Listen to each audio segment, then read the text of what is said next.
Hey guys, Spirit of the Law here. This is the second half of a two-part series about the history behind the wonders in Age of Empires 2. Last time I covered the original Age of Kings and Conquerors, so this time it'll be the 13 HD expansion civilizations. I'll be giving you my best guess of which real-life building each wonder is based on, and I'll have some links in the description in case you want to read a bit more about any of them. So with that, let's check them out. To finish up the list, we have the Vietnamese wonder, Nan Thap Temple. Maybe. If it is that particular temple, it would make sense, given its 17th century construction and status as being among the more famous pagodas in Vietnam. The temple is actually 10 different buildings, with the largest and most iconic one being used for the in-game wonder. It's considered a good example of the architectural style during the Lei dynasty. It contains several famous statues, the most prized of which is a statue of the thousand-handed and thousand-eyed Guan Yin, widely considered to be one of the most remarkable statues from the period. Oh, cool. There's one of them in Vietnam. That's awesome. Let's see where it is. Let's see. What was it called? Bút Tháp Pagoda. Okay, it's in northern Vietnam. Is it close to me? Oh wow, it's really close to Hanoi. Okay. Oh, just 1 hour from here. That's awesome. Even 1 hour avoiding highways. Perfect, so I can drive my motorcycle out there. Sweet. There's another temple near there called, what's the other one called? I think it's like Phật Tích Temple, something like that. My Vietnamese is horrible. Okay, 35 minutes. Not bad. Not super close, not super far, but definitely easy to combine those into one trip. I think I will do that tomorrow. So I just arrived to Bút Tháp Pagoda. Really nice drive through the countryside. Really pretty. Lots of ponds, lots of banana trees. Really nice. I enjoyed that thoroughly. There's my little motorcycle over there. And there's nobody here. It's completely empty. I don't know if that's a result of coronavirus or if that's just because it's in the middle of nowhere. But it looks like a nice little pagoda, so let's check it out. I like it a lot so far. Very calming, serene place. It might be totally locked though, because I tried one door and it was locked, and coronavirus might have completely shut the whole place since there are no tourists anymore. But it looks cool. Let's see if it's unlocked. Awesome, found an unlocked door. That's good news. I would have been bummed if I drove all the way out here for nothing. There's a guy sleeping over there. I don't know if he's the ticket guy or what, but very pretty. It looks old. There's some cookies for the ancestors, I guess. It looks like a very old temple. I don't know when this was built. I'm gonna look that up later. But it looks, everything's wood. So I would guess that it's a few hundred years old at least.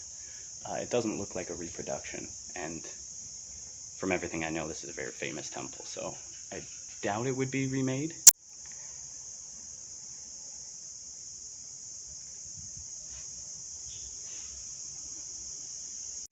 Although this is a pretty temple, it's very pretty, this water definitely could use some cleaning up. There's a chip bag, some styrofoam, and a dead fish.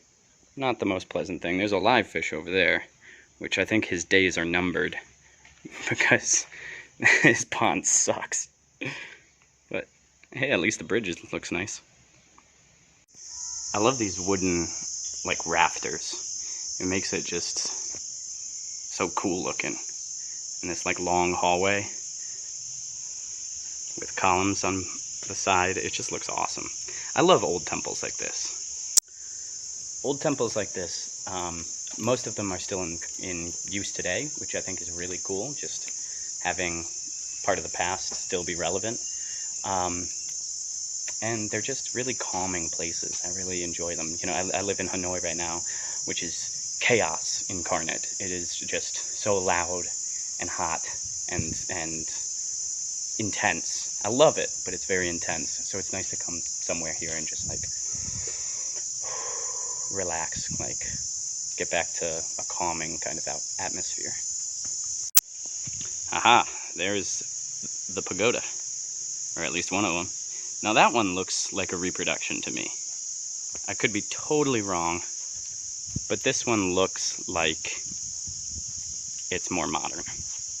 I say that because these carvings look like cement, not bricks. I could be wrong, I don't know, but that's what I think. Those are some cool carvings though. That monkey and that dragon, that is awesome. Some beer for the ancestors, or for Buddha, I don't really know. Yeah, it's a cool little pagoda. It's small, but it's cute. It's also interesting how the Vietnamese are not fans of the Chinese. They don't like them at all. Traditional rivals, regional rivals. But they still use Chinese writing in most of their Buddhist temples. There are some Vietnamese calligraphy on Buddhist temples, but not as much as Chinese writing. It's all over the place. There's some more Chinese writing that I was talking about. I believe that is the traditional rather than the simplified.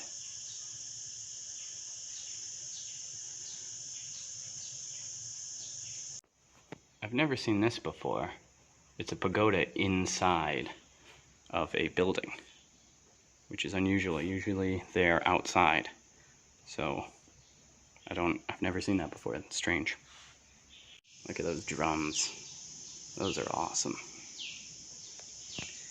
Yeah, it's a cool little spot. I like it. I'm not sure if it's my favorite temple that I've seen, because I've seen hundreds of them.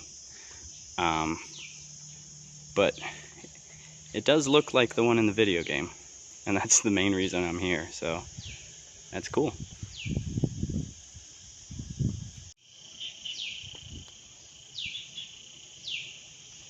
Now that building looks old. That one looks like it could be original. Some of these other ones, like this one right here, is clearly much more modern because that cement looks brand new. But I think maybe parts of it are old and parts of it are new. That would make the most sense. Okay, cool. I saw it. Looks like the video game. The drive here was great. Definitely worth coming. I enjoyed that quite a bit. I think I'm going to put the drone up just a little bit. There's nobody here, so I don't think anyone will care, because it is a little noisy. But like I said, there's no one here, so there's no one for me to annoy. Yeah, definitely worth checking out if you're in the area. Awesome, so that wraps up this place. Onwards to the next one in Tucson, which I have been to before, but last time I was there it was empty, and I just wanted to go back because it was so empty. And I want to go there before flights resume and life returns to normal completely, because I really like tourist areas when there's no tourists, except for me. I'm the only tourist. And this is my bike that will take me to get there. This is a Honda Blade 110cc. I love this little thing. It is so good for cruising around the city. Cheap. I pay $500,000 a month, which is about $20 roughly for a month for this thing.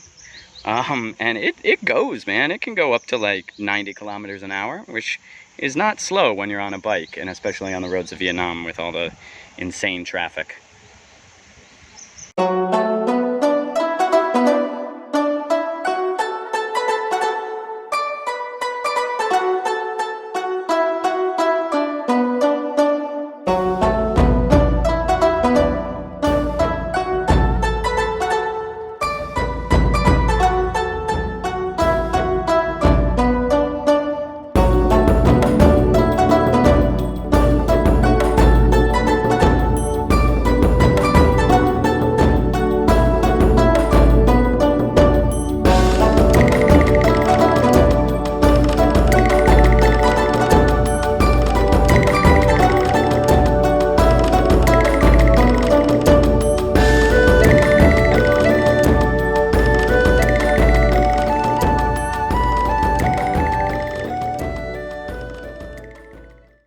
Sometimes you see some weird shit in the middle of nowhere in Vietnam.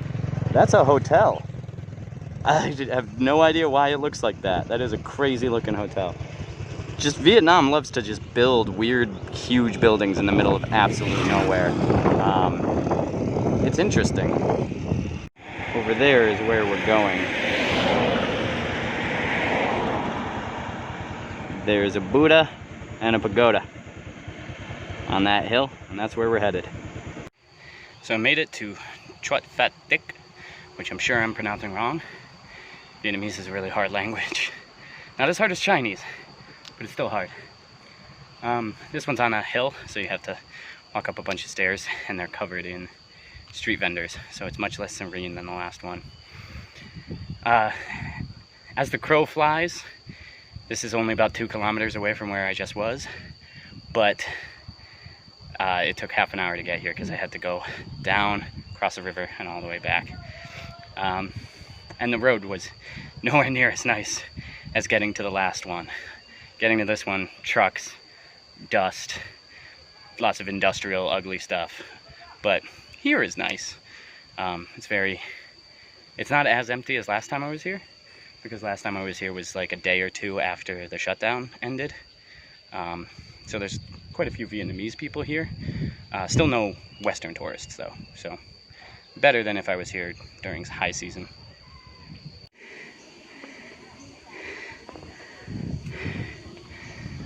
Much more commercial than the last one. Street vendors pretty much the whole way up. Not as calming. Whenever you go to a less visited tourist destination that has less Western tourists and more Vietnamese tourists, for some reason you're always asked for pictures with random locals.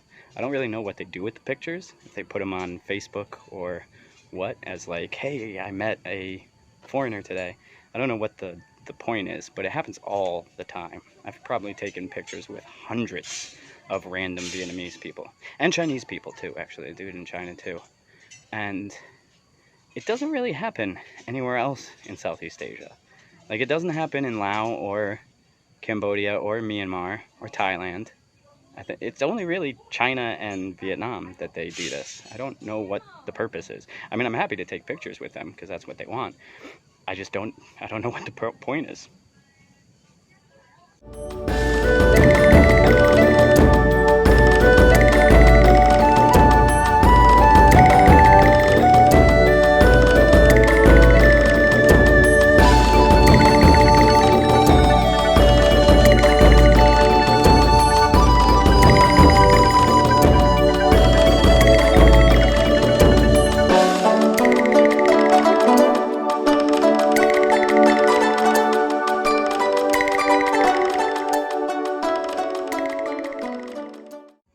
Quite a big Buddha. I mean, it's not massive, but it's a good size. And it's got a decent view. Unfortunately, you can't really see anything. The pagoda looks nice, but the actual view, you can see Hanoi in the distance, but it doesn't look good. Hanoi doesn't look good from a distance or from on high. Like, if you have a drone up, Hanoi is an ugly city. It's only on the streets that it looks nice. And you gotta get the right street. Yeah, like I said, the pagoda looks really good. It's only the rest of it, like Hanoi in the distance, doesn't look so great.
a bit weird out here. There's like tombs scattered amongst all of these street vendors. So it's a little strange. I just had a really cute interaction with a group of Vietnamese 12-year-olds that taught me how to say Vietnam #1 in Vietnamese. And I, of course, immediately forgot how to say it. It's like Vietnam, Bok Gai Nam. I don't remember. In one ear, out the other. I'm so bad at languages.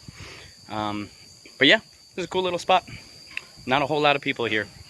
And I flew the drone around a little bit, which was nice. So now back home. It's a cool little tomb behind me.